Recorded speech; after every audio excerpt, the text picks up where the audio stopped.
Bueno, y a partir de este momento seguimos tratando de analizar lo que ocurrió ayer, o mejor dicho, de consultar a quienes pueden analizar lo que ocurrió ayer, y en ese sentido estamos, y mucho agradecemos el poder estar con el presidente del Frente Amplio, Fernando Pereira. Muy buenos días. Un placer estar con ustedes, como siempre. Bueno, sabemos que casi no hubo horas de sueño, el agotamiento se viene acumulando a lo largo de los días, pero aún así, Fernando, ¿cuáles son las conclusiones que a esta hora se pueden sacar de lo que ocurrió ayer en las elecciones? Bueno, ayer estuvimos como hasta las 4 de la mañana trabajando con nuestro equipo de estadísticos y de politólogos y de sociólogos para ver el resultado de la elección, que de alguna manera hasta ahora consolida la mayoría en el Senado para el Frente Amplio. Ayer la estaba arañando, hoy con estos datos consolidados de la Corte Electoral la estaría logrando. Naturalmente que hay que esperar con cautela los votos observados, pero en general no modifican la tendencia, con lo cual esa mayoría se consolidaría.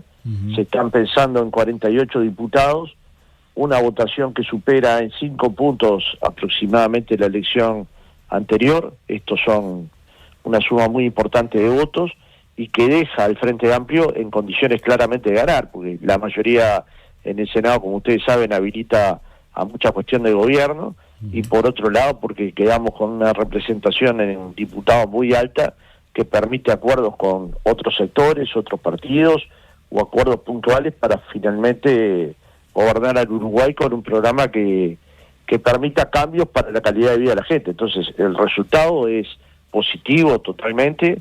Cuando baja la espuma y uno empieza a analizarlo, cuando, digamos, empieza la reflexión política, naturalmente que estamos en mejores condiciones de ganar que la coalición de gobierno, ¿no? ¿Habrá que pensar también en gobernar por decreto? No, hay que pensar en una Cámara tenemos mayoría y probablemente esa mayoría se amplíe con la asunción de Carolina como vicepresidenta a 17 senadores. Pensá que venimos de tener 13 senadores. Claro. ¿Sí? Eso supone tener 4 senadores más. Veníamos de tener 43 diputados, 42 diputados y pasamos a tener 48 diputados. Esto supone tener 6 diputados más. Bueno, habrá que ver tema por tema, o globalmente, de acuerdo a la negociación que pueda establecer el presidente, cuáles son las lógicas de gobierno. Pero está claro que hay temas en los que se pueden conversar con otros sectores, está claro que hay temas en los que se va a poder avanzar, y también está claro que probablemente muchas veces nos tengamos que adaptar a no tener mayoría en las dos cámaras y gobernar. Y Uruguay es un país responsable que va a permitir gobernar, debería ser así. Y entonces tenemos la confianza que con el Senado con mayoría, los uruguayos y uruguayas le van a dar la mayoría al Frente Amplio para que pueda gobernar. De alguna manera lo justifica su votación. En cualquier otro país donde hay balotaje con más de 40% y 10% de distancia, queda en primera vuelta, ¿verdad? Uruguay tiene un balotaje muy duro, pero con esa regla de juego ya sabíamos que jugábamos, pero también es verdad que nos deja en una condición muy superior a la que queda Álvaro Delgado, que votó 18 puntos abajo del Frente Amplio, ¿no? Sí, de todas maneras, recién hablábamos con Eduardo Botinelli y le consultábamos a propósito de ese, él hacía su análisis, con respecto a ese triunfalismo que se veía ayer en la coalición de gobierno y una cierta decepción en algunos militantes del Frente Amplio, ¿no? Era una situación bastante notoria eso, ¿no? No, tal vez la militancia va generando, y nosotros mismos, ¿no? Vamos generando expectativas mayores. Claro. Nosotros habíamos hablado con Agustín Canzani y otros compañeros que de alguna manera contribuyen al trabajo del Frente Amplio, y teníamos claro que las encuestas indicaban entre 44 y 46% y que todos los guarismos en ese rango eran posibles. Se dio probablemente el más bajo de esos guarismos, pero muy por encima del Partido Nacional, del Partido Colorado, es decir, y siendo el partido con mayor crecimiento. Cuando la espuma pase, digamos, vamos a poder valorar un resultado que claramente nos deja en la puerta de ganar, digamos, y los estados de ánimo de la noche electoral no son los que votan. También uno veía el acto del Frente Amplio y era enorme, claro. El de NH Colombia veía el acto de la coalición, un acto pequeño, pero ninguna de las dos cosas votan, ni el estado de ánimo de la noche electoral, que insisto, era distinto. Yo tengo la sensación de que tuvimos un gran resultado, que en apenas 5 años logramos colocar al Frente Amplio en condiciones de ganar, ¿no? Y esto no es tan común ni es tan sencillo para las izquierdas cuando pierden en cualquier país del mundo. Entonces, haberlo logrado hay que valorarlo en su justo término, y ser opción de gobierno hay que valorarlo en su justo término, y tener mayoría en el Senado, digamos, un uruguayo y una uruguaya eso lo tiene que valorar muy bien. El partido que tiene mayoría en el Senado debería ser el partido que la gente apoye para gobernar, porque fue finalmente al que la población le dio esa mayoría, ¿no? Por allí nos dicen también, bueno, la sensación de que perdimos es porque no salió el plebiscito del sí. Más allá de las posturas de cada uno con respecto al plebiscito de la seguridad social, ahí queda planteado un tema, habida cuenta de la votación que tuvo esa opción, de que el tema tiene que ser abordado en el próximo gobierno. No solo queda esa situación, el Frente Amplio lo decidió previo a que se abordara el tema plebiscitario. En el acto del 26 de marzo, bastante antes del acto del 1 de mayo, el Frente Amplio planteó varios compromisos de cara a la elección que iba a venir algún tiempo después, y uno de ellos estaba vinculado a la seguridad social y a un gran diálogo en materia de seguridad social para abordar un tema, y luego lo explicitó con más rigurosidad en el programa del Frente Amplio, donde coloca la totalidad de los temas que quiere discutir en el diálogo social. Naturalmente que eso implica la convocatoria a trabajadores, a empresarios, a jubilados, a académicos y a la OIT y a otros organismos internacionales para construir un proyecto de seguridad social que piensa el Uruguay a corto plazo, a mediano plazo y a largo plazo, sabiendo que cada vez más el tema de la protección social tiene variables que hay que ir mirando momento a momento, porque hay cambios muy grandes demográficos, cambios muy grandes en el mundo del trabajo, que hay que irlos, digamos, aquilatando para tomar las mejores decisiones. Pero seguimos creyendo que ese es el mejor mecanismo, el del diálogo social, y tal como decía el programa del Frente Amplio, íbamos a trabajar ese diálogo social con la Constitución que al momento de gobernar hubiera. Y bueno, la Constitución que va a quedar es sí el plebiscito, y con eso vamos a trabajar. Y naturalmente que hay gente que militó mucho por el plebiscito y que nosotros respetamos enormemente. De hecho, muchos sectores del Frente Amplio apoyaron el plebiscito y muchos lo votaron, de forma tal que hay que respetar y escuchar muy bien la posición de los trabajadores, y escuchar y respetar muy bien la posición de los jubilados y también de las empresas y de los partidos, para intentar mirar, insisto, la seguridad social en toda su dimensión. Otro tema, tú decías hace un rato, Fernando, que bueno, va a ser necesario dialogar con los otros sectores políticos, obviamente siempre hay que negociar aún teniendo las mayorías, pero en este escenario que se plantea, también supongo habrá que hablar con los sectores empresariales que muchas veces, lo hemos visto en otros países, terminan siendo la oposición más fuerte y trancando proyectos sociales. Bueno, sí, Yamandú ha venido, y nosotros también, ha venido conversando durante la campaña con distintas ramas de empresarios, con distintas actividades productivas.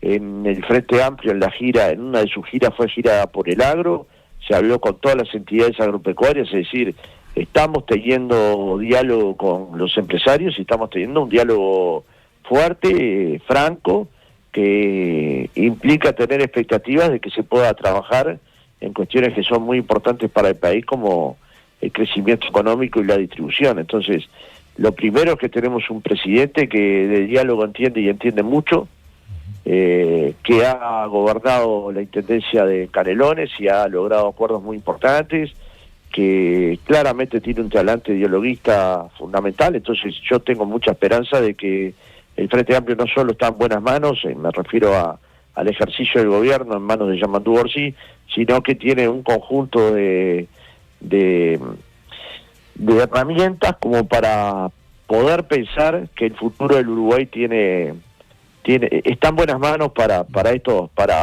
enfrentar estas situaciones que vos planteás, ¿no? ¿Hay una estrategia ya pensada para la segunda vuelta electoral? ¿Cuándo se comienza a trabajar? Bueno, ya habíamos estado conversando un poco con Alejandro Sánchez y con el equipo de campaña, a los efectos de que ninguna circunstancia, ningún escenario no fuera sorpresivo. Este escenario era un escenario posible, había sido trabajado, había sido pensado, era una posibilidad real este tipo de votación. Nosotros veíamos una frontera muy porosa entre el Partido Nacional y el Partido Colorado, con lo cual podía crecer el Partido Nacional. Veíamos que se deterioraba Cabildo Abierto en alguna de las encuestas que teníamos. Digamos, este era un escenario muy probable y fue trabajado. A partir de hoy en la tarde van a empezar a haber algunas reuniones y seguramente mañana se reúne el comando para definir parte de la campaña y con el candidato y nuestra candidata a vicepresidenta, y a partir de ahí yo creo que vamos a construir la victoria. Nosotros quedamos insisto, en una enorme ventaja para ganar la elección, que es tener la mayoría en el Senado. Por lo menos eso es lo que hasta hoy lo dicen los números y que nosotros esperamos que se consoliden. Creo que el martes eso ya estaría terminado, me refiero al conteo de los votos observados, ¿no? Hay entonces una buena expectativa dentro de la estructura del Frente Amplio para esta segunda vuelta. Sin duda que va a ser tan intensa o más que lo que se ha vivido hasta este momento, ¿no? Bueno, es que trabajamos mucho para llegar hasta acá. Uno piensa por momentos que aumentar 5 puntos no es importante, ¿no? O uno puede sentir comentarios. Y es el doble de la votación de Salles, que dicen que es una buena votación, el crecimiento del Frente Amplio, o casi el doble del Partido Independiente, el crecimiento. Claro. Entonces también hay que poderlo magnificar, porque son cerca de 125.000 votos, para darnos cuenta la importancia que puede tener ese piso electoral para la conquista del gobierno. Y también somos conscientes que muchos de los uruguayos que votaron otros sectores, o de la izquierda, u otros sectores para el Parlamento, luego para elegir el presidente, eligen entre dos fórmulas, y que claramente la fórmula Cose-Orsi, desde nuestro punto de vista, es una fórmula más potente y más certera para gobernar que Delgado y Ripoll. Y sobre esa base es que vamos a trabajar, y bueno, y ajustaremos nuestro trabajo para que sea más profundo, para que lleguemos acá al lugar del Rincón Nacional, para que participe todo el elenco del Frente Amplio, y que con todo el elenco del Frente Amplio logremos construir esa victoria popular que el pueblo necesita y que tenemos que trabajar para lograrla, ¿no? Fernando Pereira, quedamos muy agradecidos por estos minutos, sabiendo del agotamiento, pero nos parecía muy importante poder tener tu opinión en esta mañana. No, el agradecido soy yo, y si me permitís, yo claro, quiero agradecer especialmente a todos los hombres y mujeres que trabajaron para que esto fuera posible, para llegar hasta acá, para tener ese crecimiento primero en las encuestas y luego en las urnas, que permitió un crecimiento muy importante en relación a la intención de voto que teníamos en 2022, que realmente era baja, y que hoy nos coloca como el partido más grande del Uruguay y en las mejores condiciones de ganar, y eso es fruto del trabajo colectivo del Frente Amplio, del trabajo colectivo de las comisiones del Frente Amplio, del trabajo colectivo del equipo de las departamentales del interior, de las departamentales de la departamental de Montevideo, de las coordinadoras de Montevideo y de los militantes que salieron otra vez a comerse la cancha, y logramos entre todos colocarnos en un lugar que es de privilegio, que es la posibilidad de que el progresismo vuelva a ganar en Uruguay, ¿no? Sí, no hablamos del tema de que 12 departamentos vieron el triunfo del Frente Amplio, ¿no? Claro, estas son cosas que cuando baje la espuma, que no va a ser hoy a las 7 ni a las 8, sino hay que dejar pasar algunas horas, vamos a empezar a valorar lo que implicó este trabajo, lo que implicó esta votación, lo que implicó tener la mayoría en senadores y aproximadamente 48 diputados, lo que implicó quedar en condiciones de ganar, lo que implica que todos las encuestas que hay vinculadas al balotaje con este resultado del 44% dan ganadora a Yamandu Orsi, y que esperemos que eso se ratifique en las encuestas que se hagan de aquí en más, las ulteriores, ¿no? Uh-huh. Y de ser así va a haber un gobierno del Frente Amplio, y va a haber un gobierno del Frente Amplio que va a cambiar la vida y la calidad de vida de los uruguayos y de las uruguayas. Entonces, digamos, insisto con que uno va construyendo un imaginario, y nos pasó que ganamos en 2004 en primera vuelta, y entonces ese imaginario en mucha gente se había construido, pero la realidad es que a nosotros que nos gusta trabajar en base a evidencia, la evidencia indicaba que íbamos a votar en el entorno del 44, 45%, y entonces se dio lo que la evidencia marcaba. Probablemente podría haber sido algún punto más, probablemente alguna cosa no sucedió a último momento, pero está en los guarismos esperados, y dentro de esos guarismos a Orsi le da una ventaja importante con respecto a Delgado en segunda vuelta. Una vez más, muchas gracias por estos minutos, Fernando Pereira. A ustedes. Info 24, la actualidad que nos mueve.